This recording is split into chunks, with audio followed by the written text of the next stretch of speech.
Seems like my microphone got turned off. Hello, everybody. Happy Thursday. Yeah, it's Thursday, ain't it? I'm getting some prep set up for some projects later on.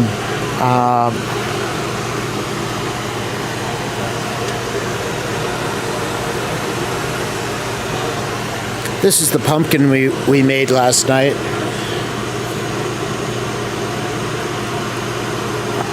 I think he turned out pretty sweet. That orange pops in it. His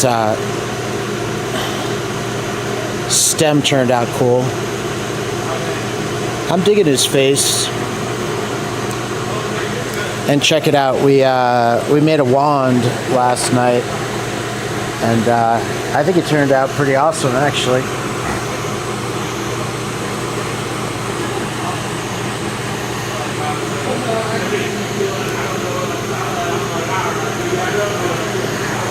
Magic wand. Victim, how you doing? Mike, how you doing? Eli, how you doing?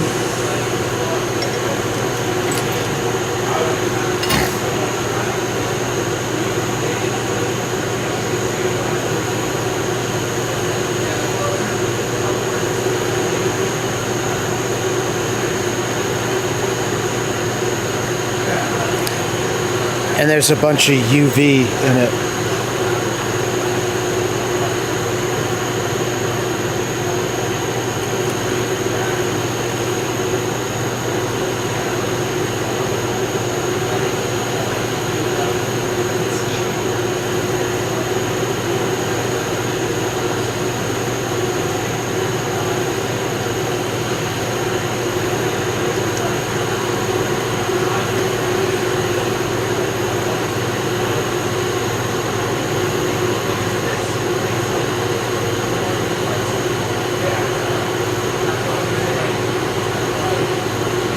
Everything I make today will survive.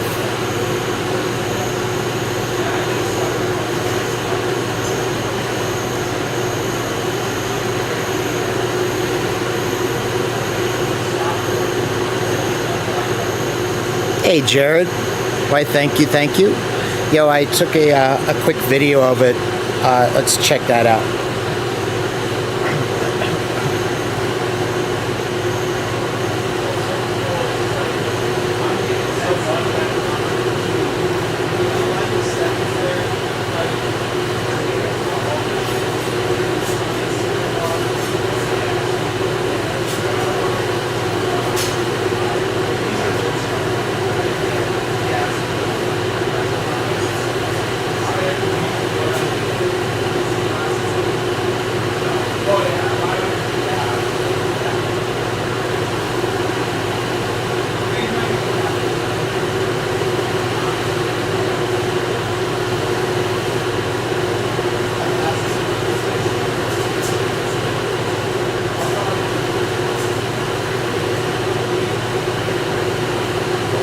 I guess the picture hasn't downloaded yet, so this is what we did the night before.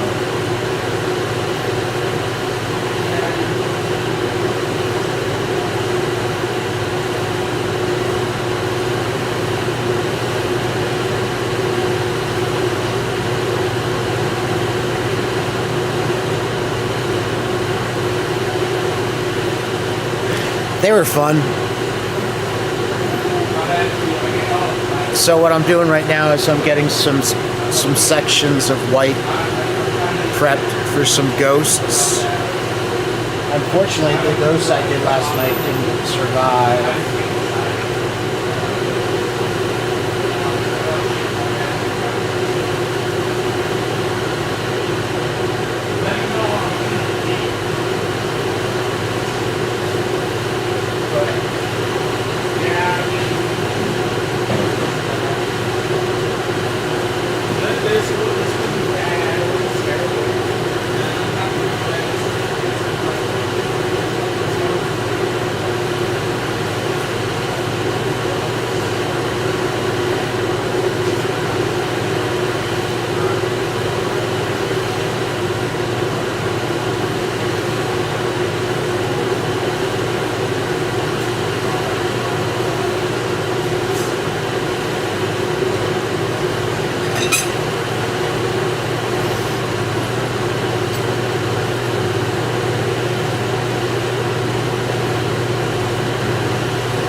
Jared. Yeah, it's been beautiful here. I'm not too sure about weather around the country, but it's been gorgeous here. Like it's stupid nice outside. It was beautiful last night. And, although I wanted to go for a bike ride, there was a good bike ride scheduled. I was equally excited to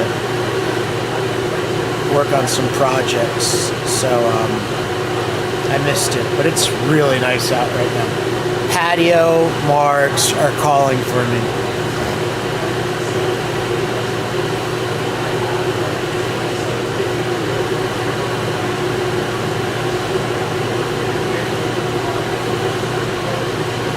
Me safe? Shh. Thanks, Jared. I'll be good.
We're going to have a little bit of weather come through, but I see temperatures staying in the high 40s, 50s at night, and really 70s throughout the weekend into next week.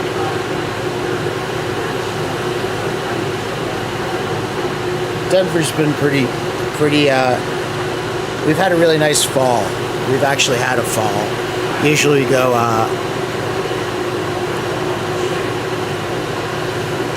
well, we can always use water.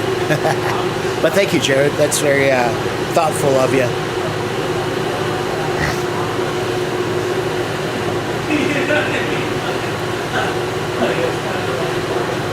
Hopefully the mountains get a bunch of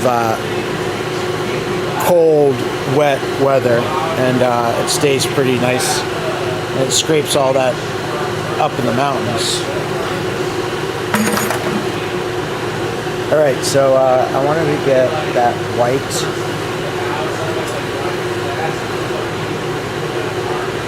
prep for ghosts. I got a couple of sections I want to prep for some fume ghosts.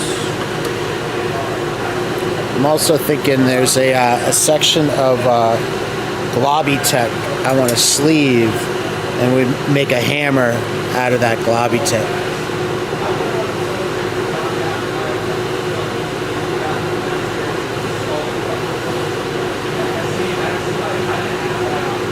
Winter is coming.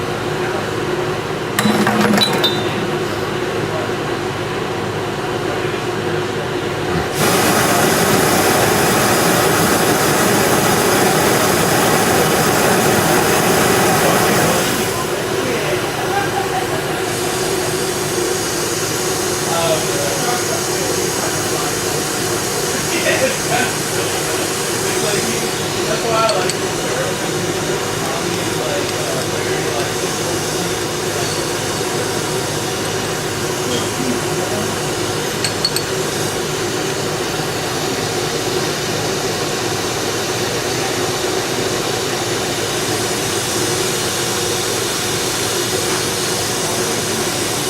Alright, so, and also we need to get some sections prepped up for some more wands.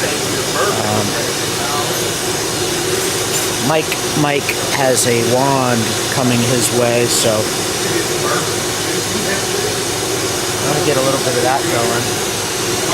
There's some clear that I'm going to color over this lawn.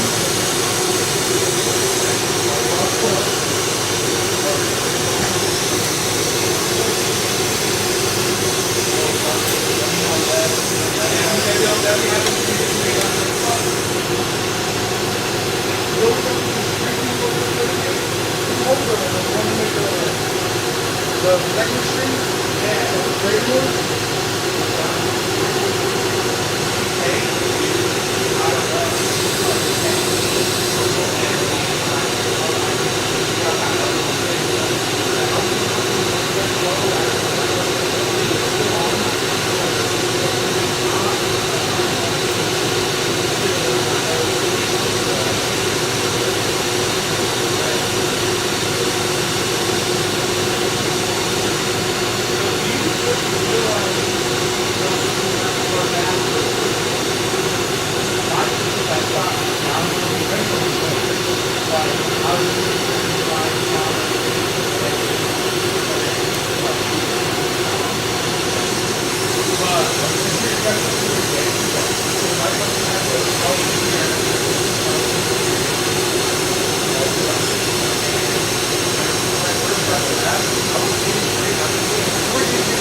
All right.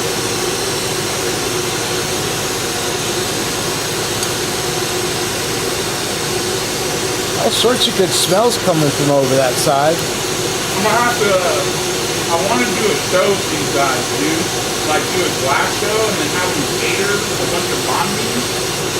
Just like have them slice little creepers out of them.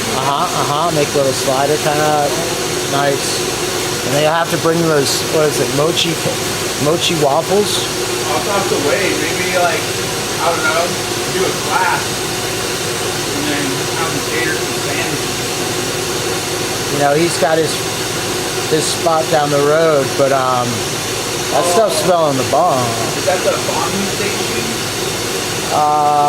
The Giobraldi, the Mexican spot down the way. It's just like right across the street on Broadway, so it's super easy. Miles was telling me about his little spot, I guess, started on like University or something. Kind of close to like Jerusalem. So I was like, oh, alright, it's not too far.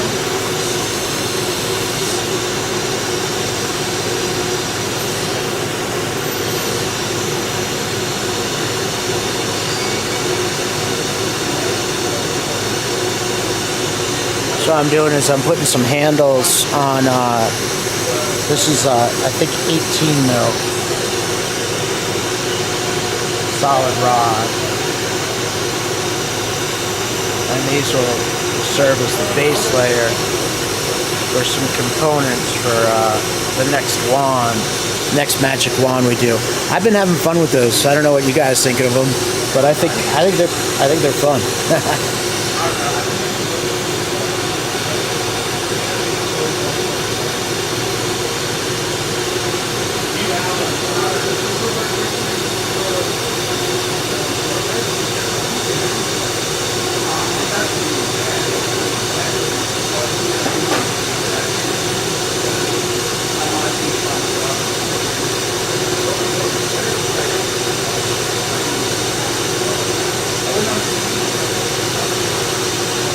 There's actually a new technique I learned that I want to do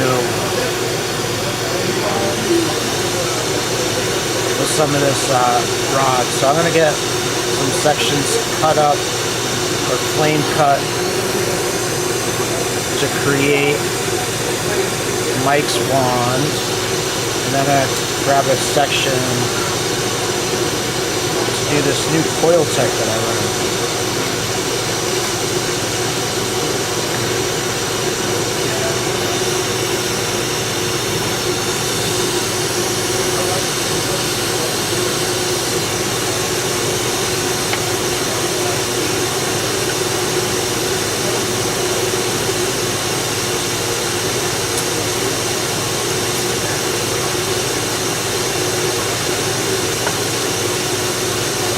keep that nice and warm.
Yo, Wes.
Guys, I forgot a beverage. I got a beverage in the car. I'm going to be right back.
Well, I think the white section has gotten heated up enough. Let's set up some more white blanks for some white ghosts.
Eli surgery yesterday. I sure hope that you're feeling better and better.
Hey, Mike. Yeah, no doubt, right? I'm a Ghostbuster.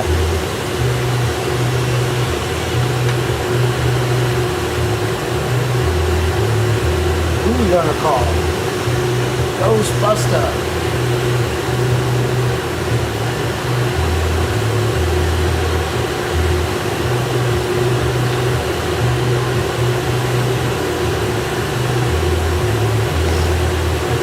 I know exactly what I had done. You know, when I first kind of shaped them out, I didn't plan on snipping away at the bottom. And I looked at it when it was sitting, like when it was close to completion, and it definitely needed that little like extra accent, that little kind of on the like the bottom, having the bottom like drape out a little bit. And by doing that, I didn't allow the heat to transfer through the piece all that well, and I caused a lot of stress thermally. And she just popped. She wasn't gonna live.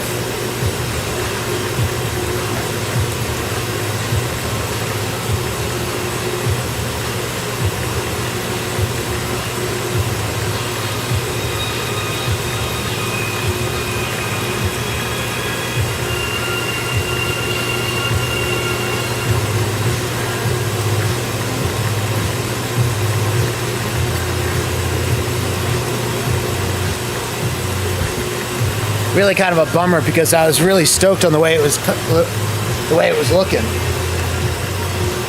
But that's okay. We can remake them.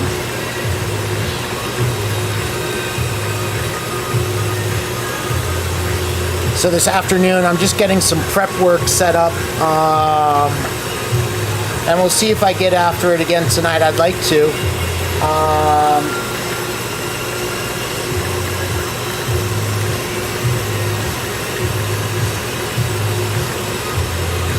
We'll see if we can hit that 100 people tonight.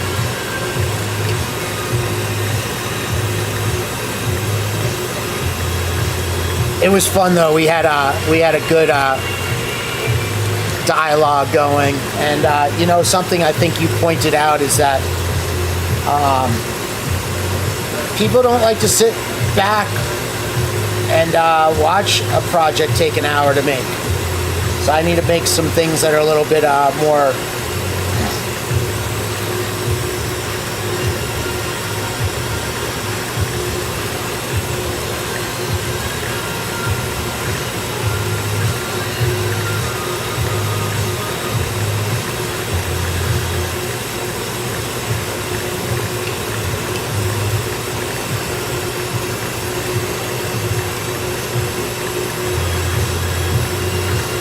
I did get the wand today. I sent you a picture and a video. I don't know that the email attached properly, but I did send you a couple of videos on Messenger.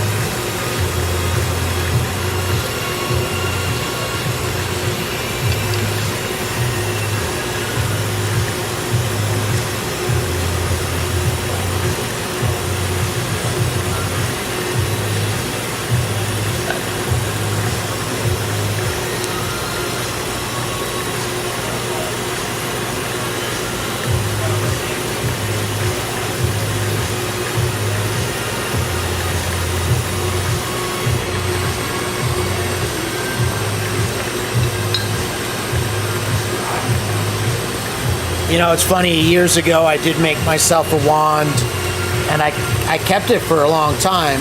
I lost it in the fire. I've been wanting to remake it, so the other night when it was requested, I was all about it.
So check it out. The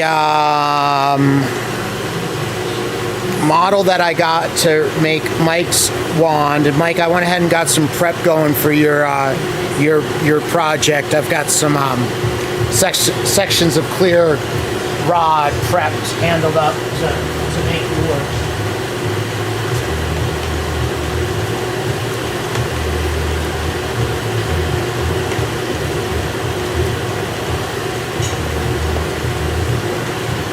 Here's the wand that we made last night.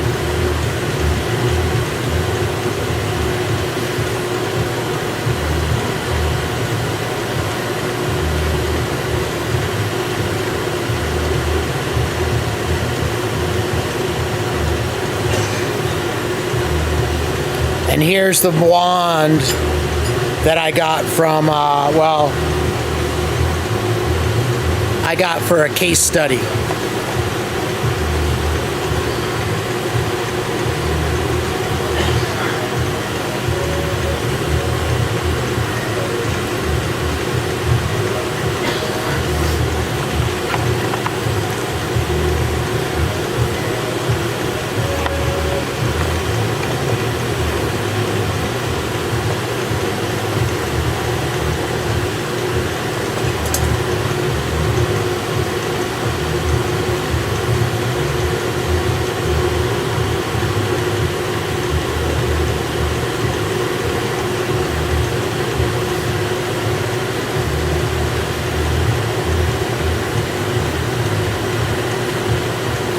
So what I think, unlike the ones that I've been doing,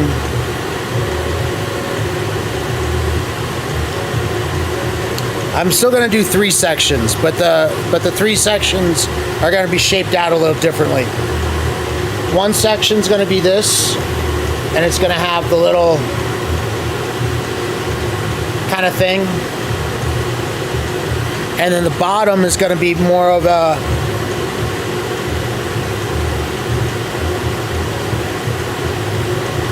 it needs to have a little bit more of a, like a bone. It's going to have a couple of undulations with that finger hook. And then I'm going to create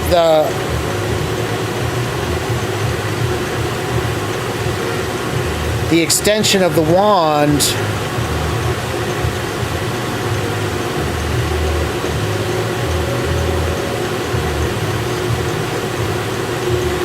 out of one piece.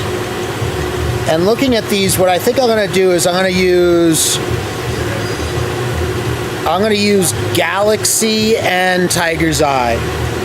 These look like black dots and almost kind of more scorched, but I really think that the Tiger's Eye with Galaxy is going to look really sharp for this like kind of midsection.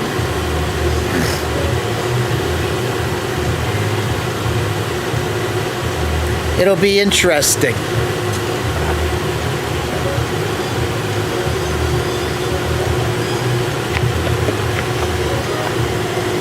For scale,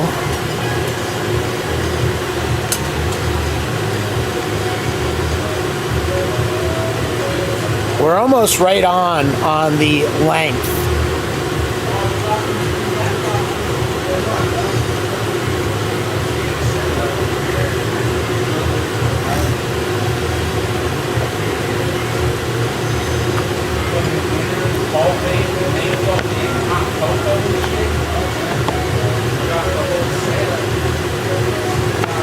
It'll be fun.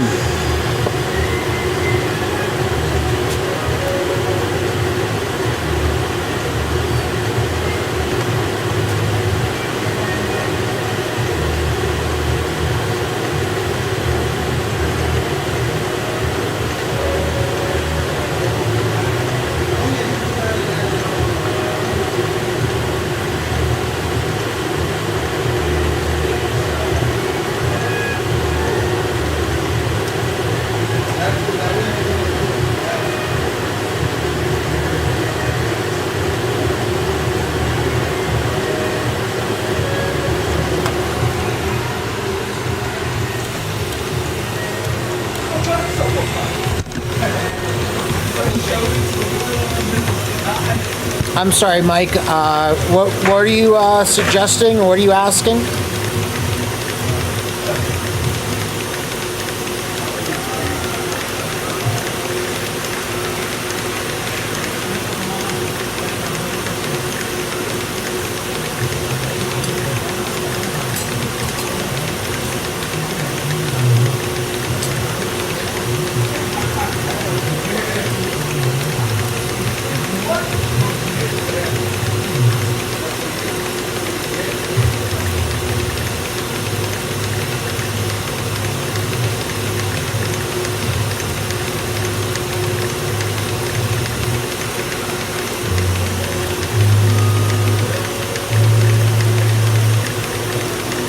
Are you suggesting I make a post on Facebook and tell people I'll make them one?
Oh, hey guys, anybody watching and interested in any of these items that I'm making, that I've made, or that I'm currently making, reach out to me in a message here on YouTube, or hit me up on Facebook, Westie Glass or Stack Westie, and I'd be psyched to make you a custom. We could even make it while you watch, which is always a lot of fun. You take a little bit of the magic that happens.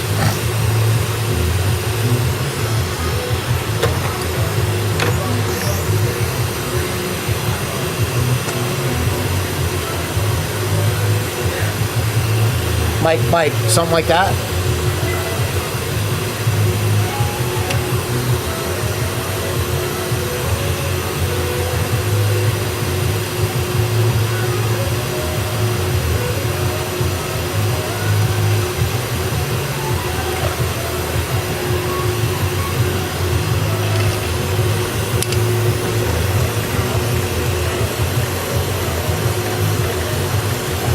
My lathe doesn't have a clutch, so if I stop one, it puts a decent amount of stress on the headstock or the tailstock. This machine, I don't think is too much. I don't know that this machine's got a life expectancy of too much.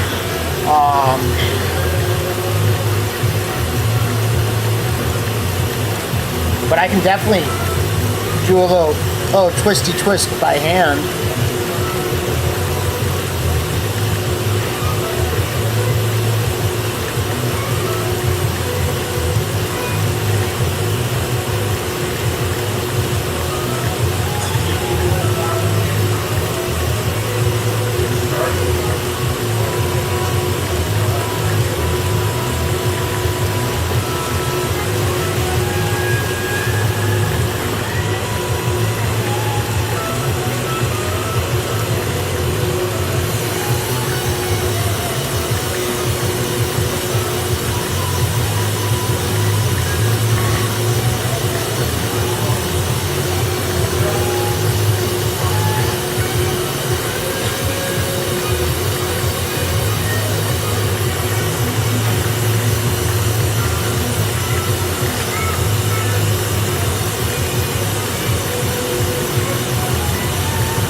My pleasure. Thank you.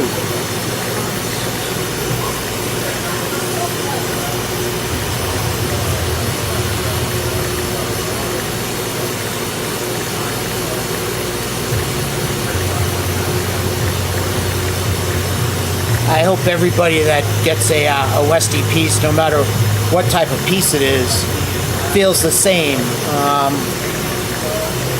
I think it's part of the, well, again, the magic that goes into the glass. There's so much energy in it, you know, and there's definitely like this alchemy that's happening. There's kind of this wizardry that's happening. And, well,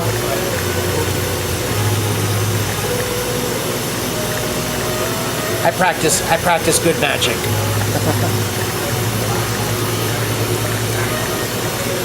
I try to live in a world with good magic.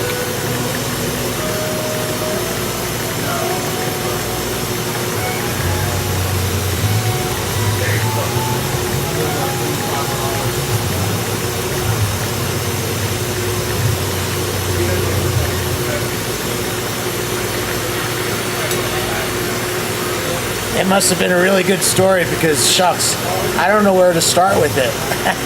I wonder. I've got a buddy that makes them. Oh, maybe that's what I was saying.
All right, we got six sections ready to make ghosts with.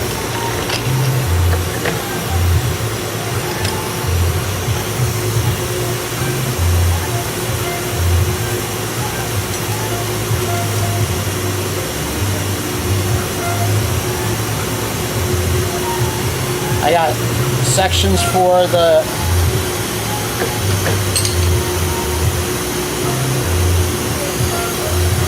wand.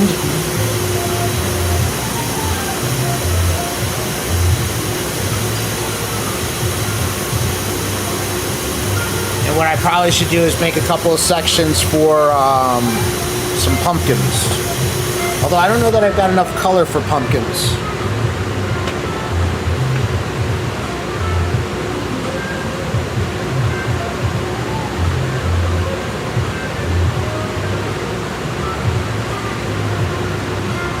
I had a very simple, well, shucks, when I first started was back in like 1993.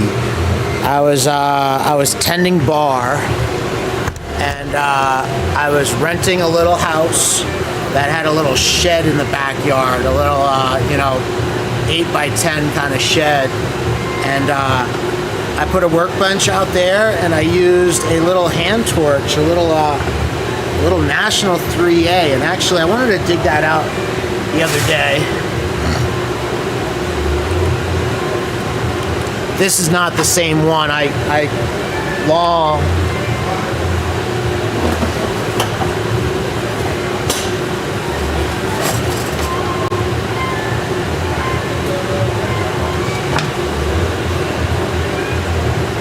Long ago, I sold the one that I originally bought, but it was just like this.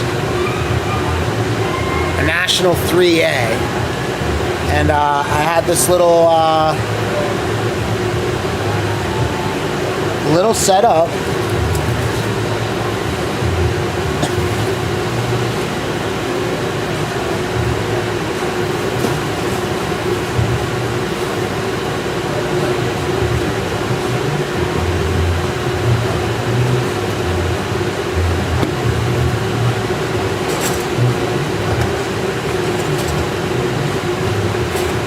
Well, I had slowly upgraded that setup, and I moved around a little bit, so like my kind of arrangement kind of changed quite a bit over those years. And then I gave it up for about 10 years. I didn't blow glass for probably about 10 years. And then when I got back into it, I bought a house, and I did a little garage setup. I had this sweet little garage space I was able to have. When I first started, way back, no, I did not have a kiln. I actually, I was selling some slides back. Those back in the day, we didn't use glass on glass joints. We used a pull slide, kind of like the old graphics bonds. Anyways, I would make these slides for a buddy that would bring them out to shops, and he would have to anneal them all for me. He had kilns, and that was part of our arrangement. He would sell them, he would be able to anneal them, and that made them market worthy.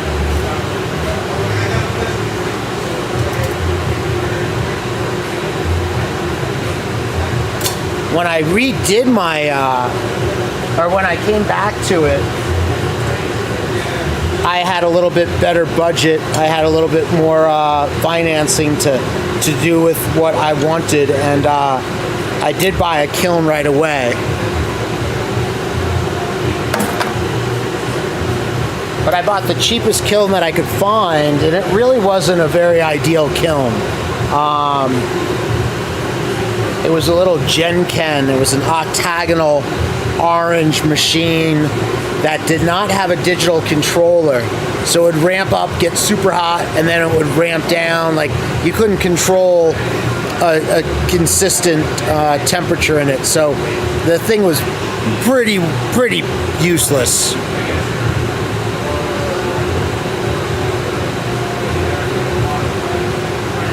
No, Mike, there's different. The molecules in the glass are moving differently at different temperature zones. From like zero to, or from like room temperature to like about 400 degrees, the glass kind of has this kind of, it's pretty solid, it's pretty solidified. And then from 400 to 700, those molecules start to move around a little bit. They start getting a little excited. But things are still pretty stable.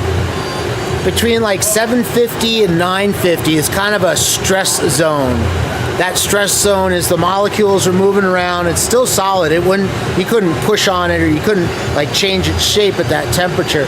But the molecules are excited enough that there's it creates a state that it's prone to cracking. There is a lot of stress in the glass. From about 950 to 1050.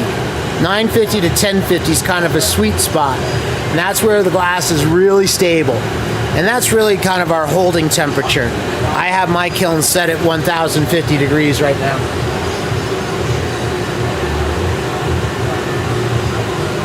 Actually, that one's at 130. But between 950 and 1050, the glass is very stable, and like you can garage it there.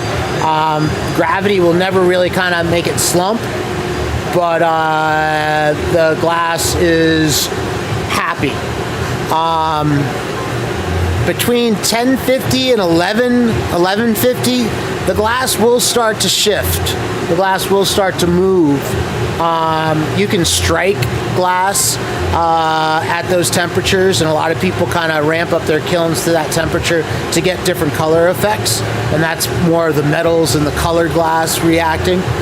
But really, when it comes down to it, glass is starting to get to it's wanting to shift to a liquid state.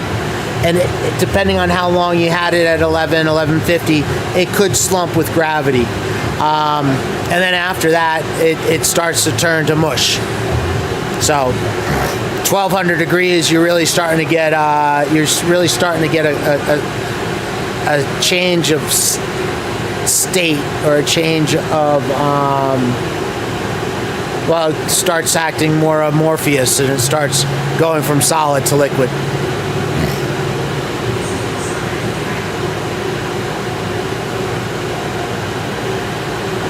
Is that what you were asking? Check this out. We got some green glass set up for some stems for pumpkins. As that's sitting right out in the open, let's go ahead and put that on handles so that way I can make some pumpkin stems.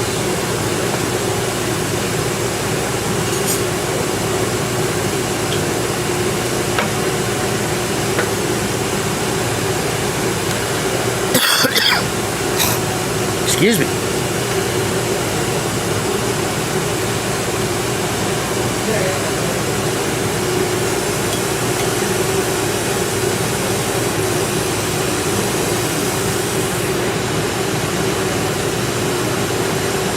The kiln is really important for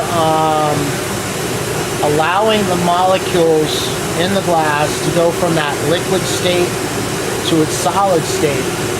And then you want it to reduce down to room temperature. You want it to reduce down to a temperature that we can hold it in a very sustained, controlled kind of rate. And that lets all the molecules in the glass solidify in a very structurally sound, a very comfortable, we like to say happy, in a very happy kind of way.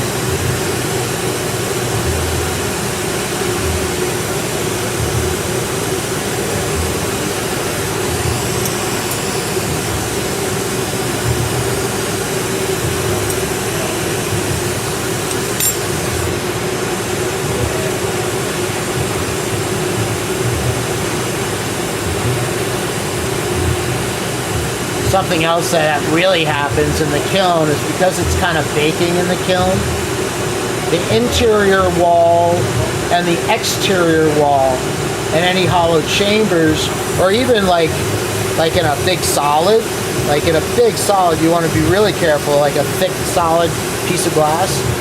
You want to be really careful because the core will change temperature differently than the outer shells. And that's where surface tension starts to build between the different layers of that thick solid glass. And by being in a kiln, kind of having that nice controlled, slow, controlled reduction of temperature, it allows that interior and exterior to cool down at a more uniform, balanced kind of way. Otherwise, everything's kind of pulling and stretching on a molecular level, creating stress.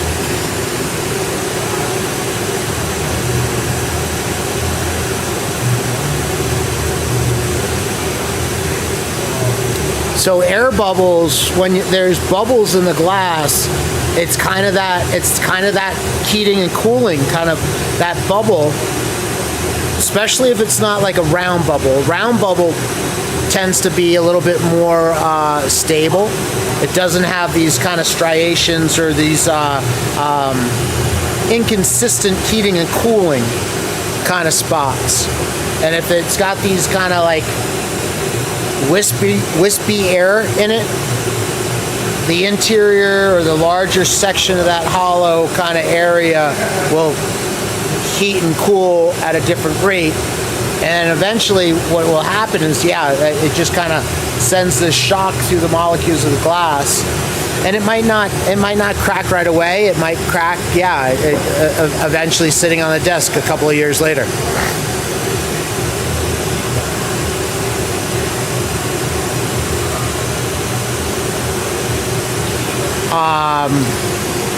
Mexico does some beautiful glass, but a lot of times the art that's done in Mexico does have, you think of that Patron bottle, you think of that tequila bottle, or even like the Mexican hand-blown glassware. There's a lot of air left in that. And that's because it's gotten rushed. The glass has not been able to emulsify the way that it really wants to.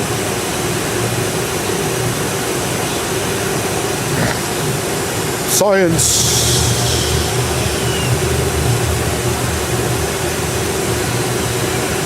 All right, I said that I had the ghosts. I said that I wanted to make a couple of sections for another pipe, and basically I'm doing Galaxy and North Star Yellow. So let's drop some globbies. Mike, have you ever heard of Mike Globbies?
Mike, the globby is something I do as far as a little bit of a line work kind of decoration or technique that I do.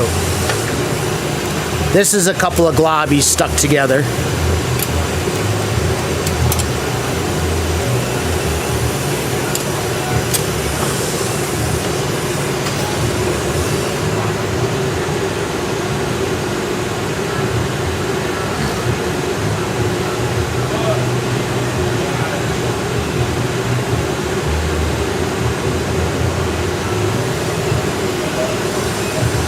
And then I'll add that to different sections and build on it to make different types of items. All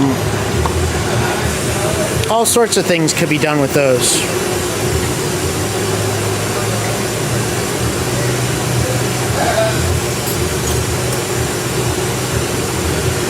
So I'll take a couple of different colors, and this section that I have in the kiln is all Galaxy and North Star Yellow.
What I'll do is I'll take these two colors, draw some lines on a hollow tube, and then I'm going to spin that hollow tube up a little bit.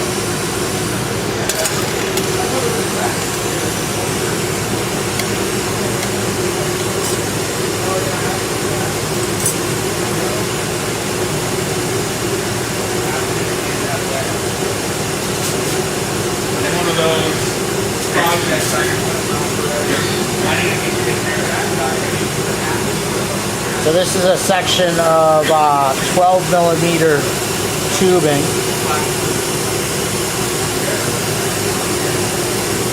I'm going to take this black, sparkling black color called Galaxy. And this is what I made the magic wands out of the last couple of days.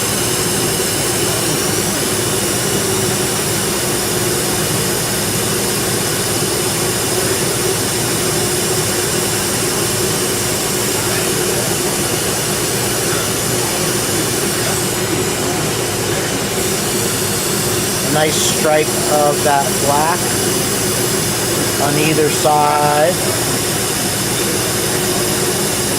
And I want to add just a little bit more of this black. It's just a really cool color.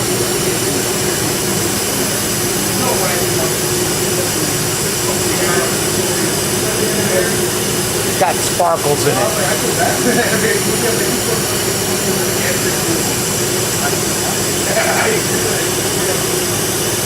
My teenagers growing up and realizing how weird they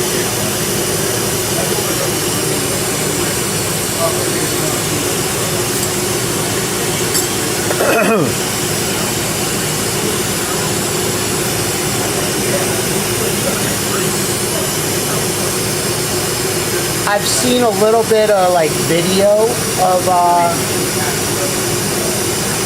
some kind of Mexican soft glass making drinkware, but I really haven't studied that much of their process.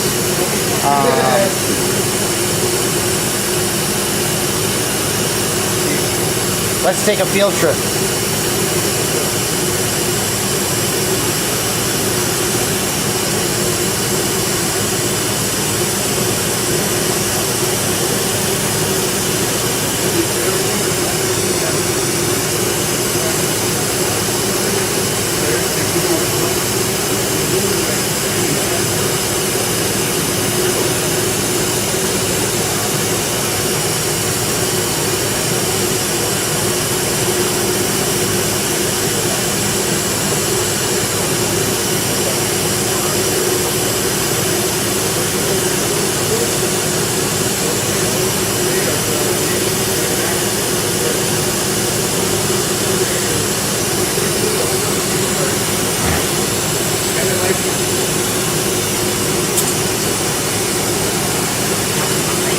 This is what I've got right now.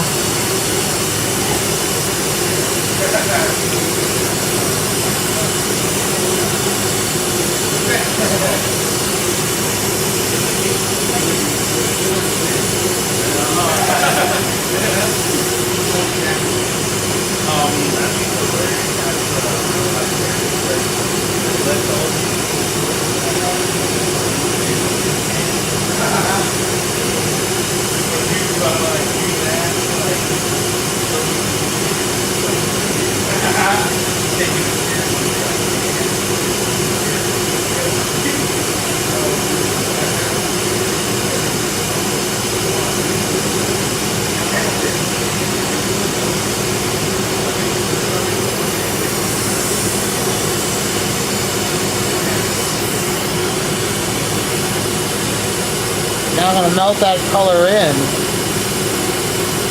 but while doing it, I'm going to give it a little bit of a spiral, a little twisting effect.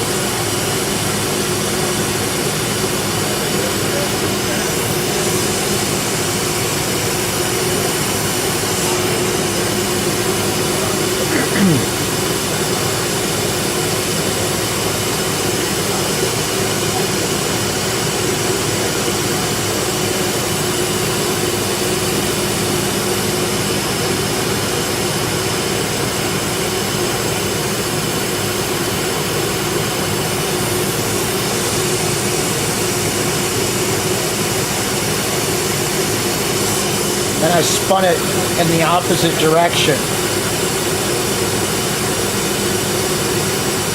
And then yet again, spinning this other end in the same direction I had done that first little section.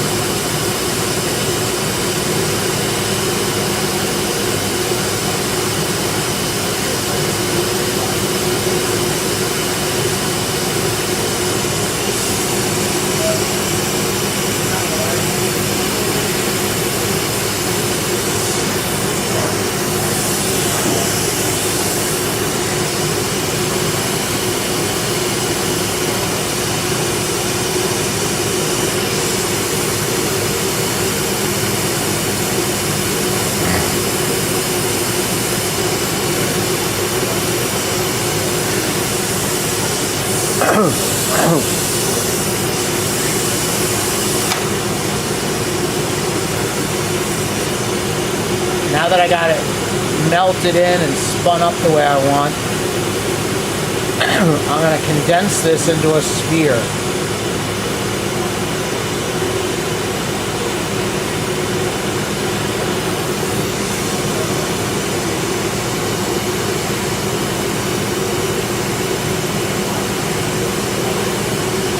Hey guys, do me a favor, hit that like button, hit that share button, hit the subscribe button too if you're not subscribed.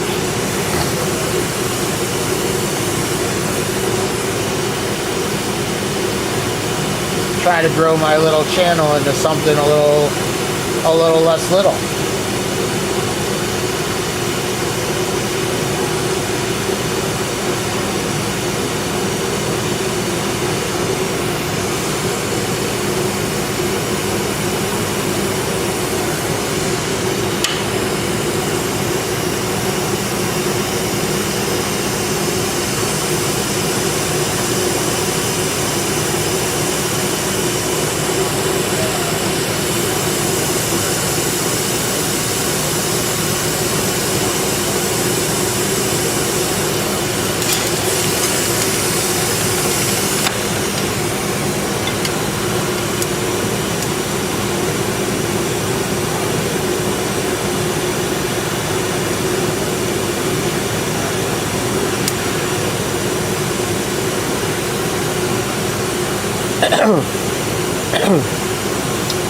Mike, you could try to do it.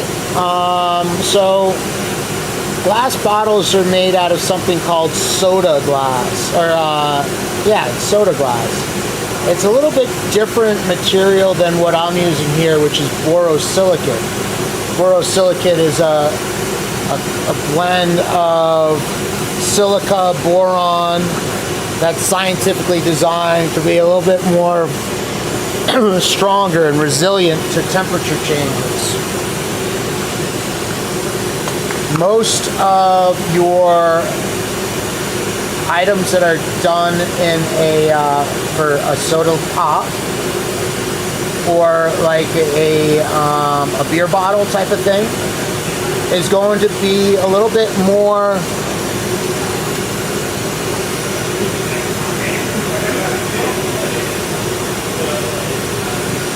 I think that what they use is soda lime.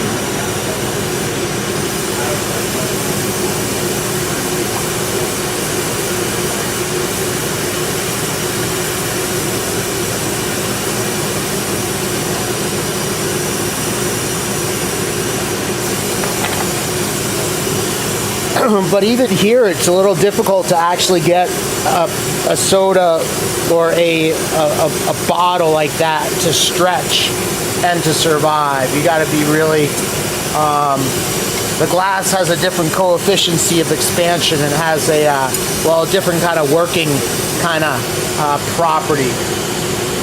Now, if you were to go and get drinkware, stemware, there's very few glass that's made out of borosilicate or Pyrex.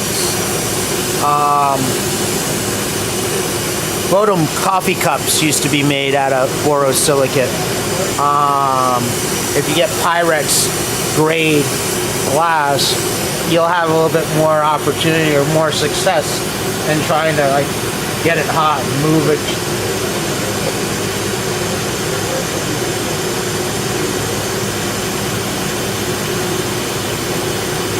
Now, I'm not saying it can't be done, but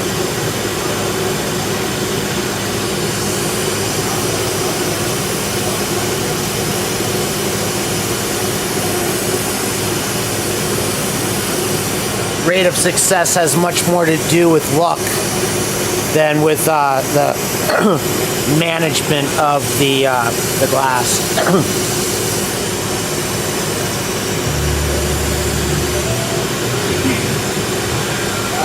So we don't normally like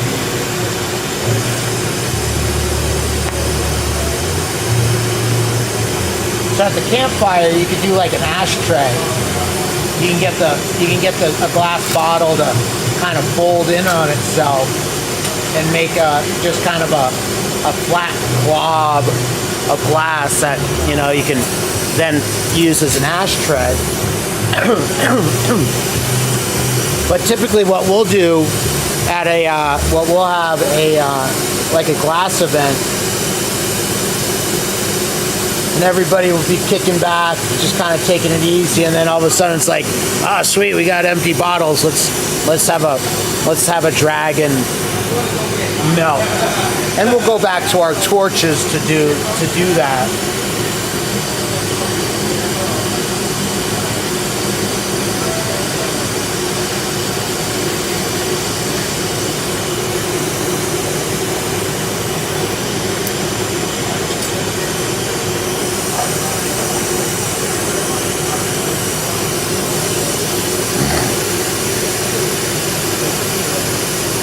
So what I've done is I've reduced this to a sphere. Then I've opened it up to be more of like kind of a half dome. And now I want that wall to kind of expand a little bit, so I'm getting it nice and hot. Flipping it around, flipping it open with a little bit of centrifugal force.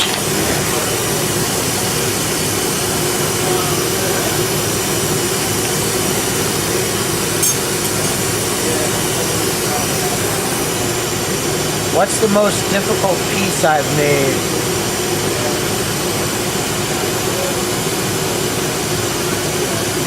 You know, I haven't done a lot of rigs. I haven't done a lot of water pipes. But back when I used to have my home studio, I did a lot more experimentation. There's a friend that hangs out. Excuse me. There's a friend that hangs out in the Facebook streams, and he does a bunch of tie-dye stuff. And he made me some custom T-shirts, and he made a really cool tie-dyed wall hanging for me. So I took upon myself to make a pretty involved water piece for him.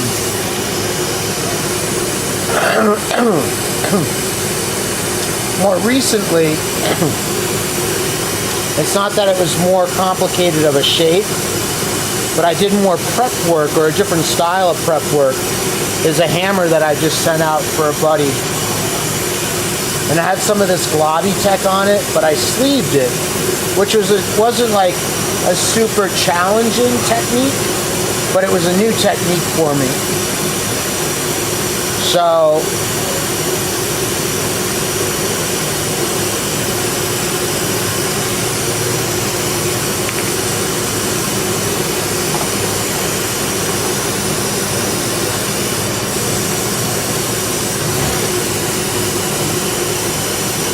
they teach glass blowing in school. You know, there are some programs.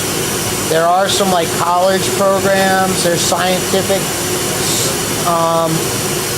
degrees that you can get, more or less, for blowing scientific work. There's not too many schools that will teach the style of glass that I usually do, but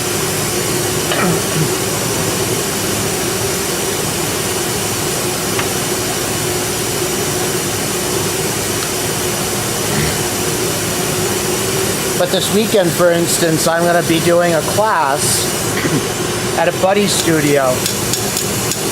And what he's done is he's created this environment that he brings guest artists in, and they'll give a tutorial on the techniques that they've perfected.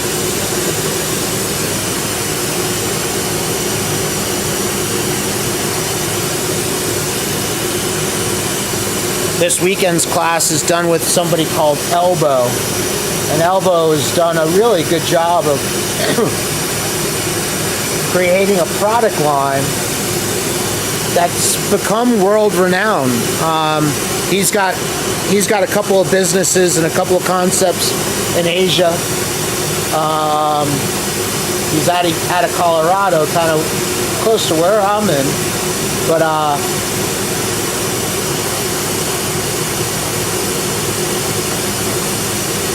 it's going to be fun and interesting to spend the weekend with him and see what kind of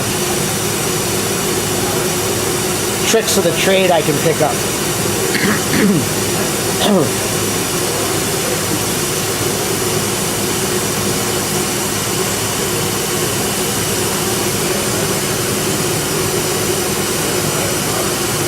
Mike, I thank you for the engagement, the interest. You know, usually I go to YouTube just to kind of do work and not get into a conversation like this, but I dig it, and I thank you for asking the questions.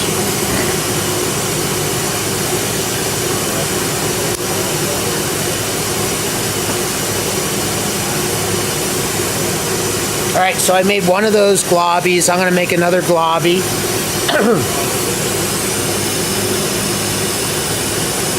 And then I'm going to combine those globbies.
So just doing that process again. I got Galaxy down.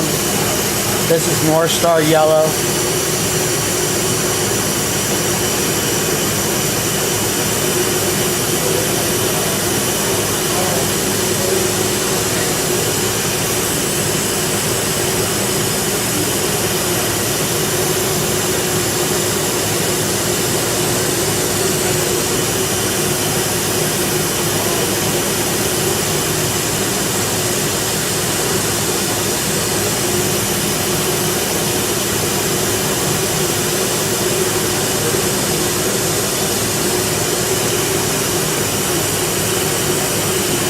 Go to the other side.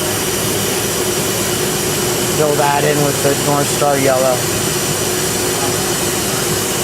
North Star Yellow is a really great color. It's got a lot of silver in it, and it will strike or it will change when it's exposed to heat. Right now it looks rather clear. And actually I should mark this stick because I am prone to picking that up thinking it's clear.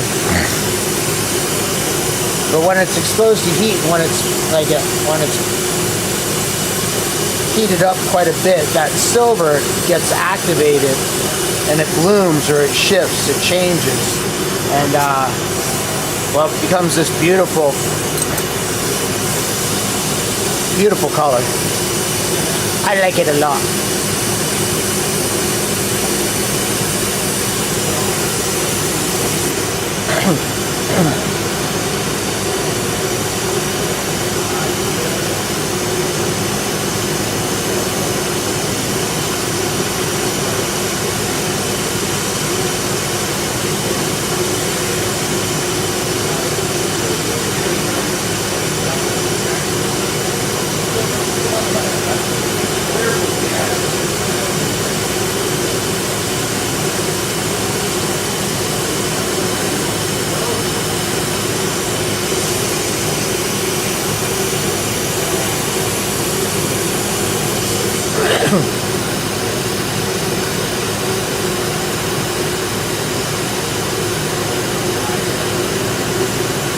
Melted, spun in one direction, melt in, spin in the other direction.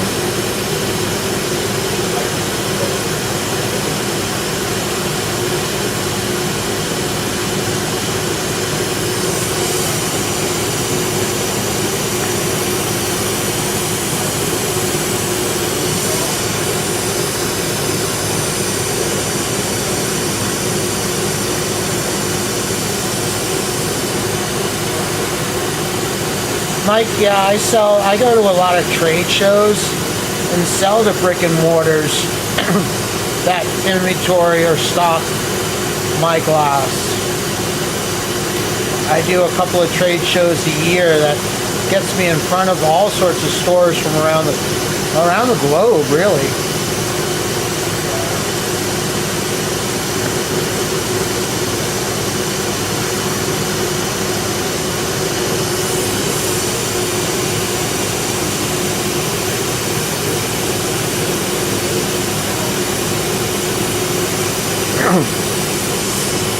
As big of a part of my kind of operation as they play, I really rather sell directly to an individual and make it custom, and to be able to share like the process of making it over a camera, I think adds just another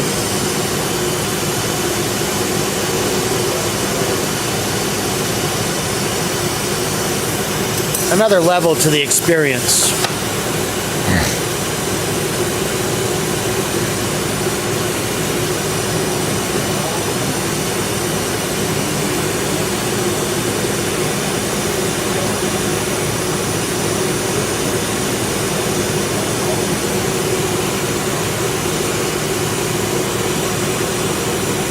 All right, now I got this like kind of downward angle.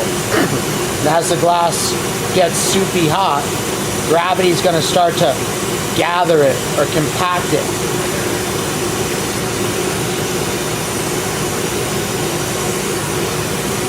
And add a little air pressure into this round marble mold.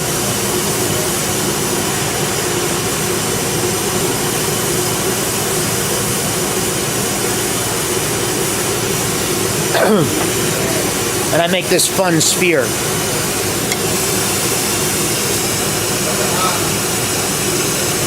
It's still glowing orange, so you probably can't really see the lines in it right now. But as it comes back to room temperature, as it loses that orange glow, the camera's going to start to pick up on the swirly.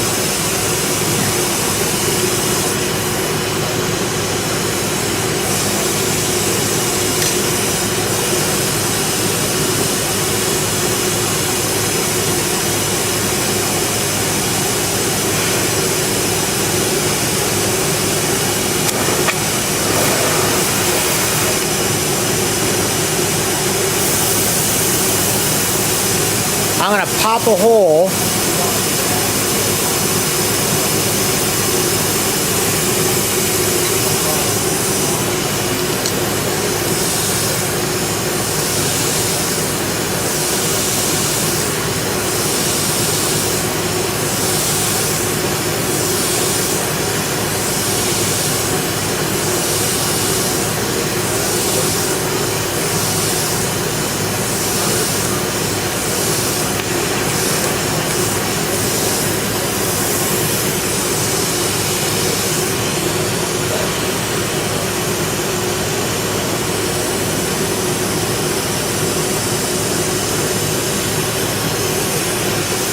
popping that hole. I'm going to be able to attach a new flow tube on this, and then I'm going to attach this to that other section.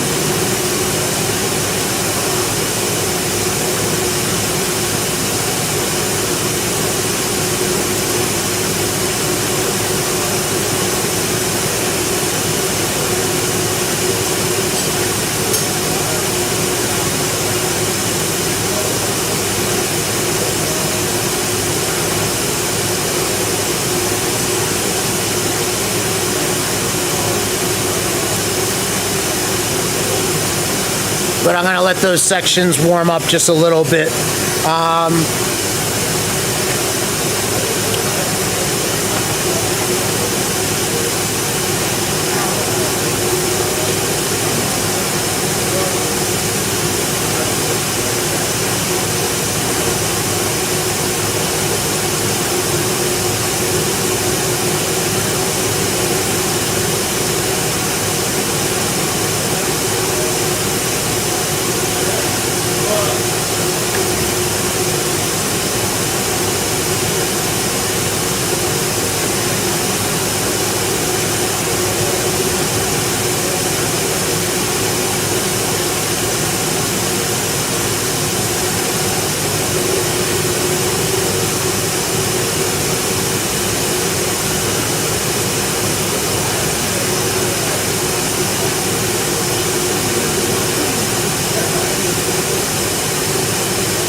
Yeah, Mike, all sorts of fun, huh?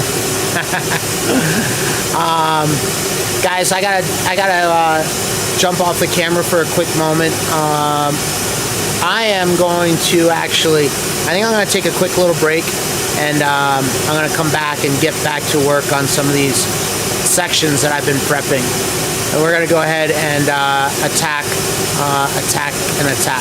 So throw the love out there. Thanks for hanging out. Thanks for showing the support. And make sure you got the like button, the notifications, the subscriptions, all those good things plugged in to hit me up. Hey, thank you. Sorry I'm kind of jumping, but I just got to take care of something. So much love, and I will see you soon.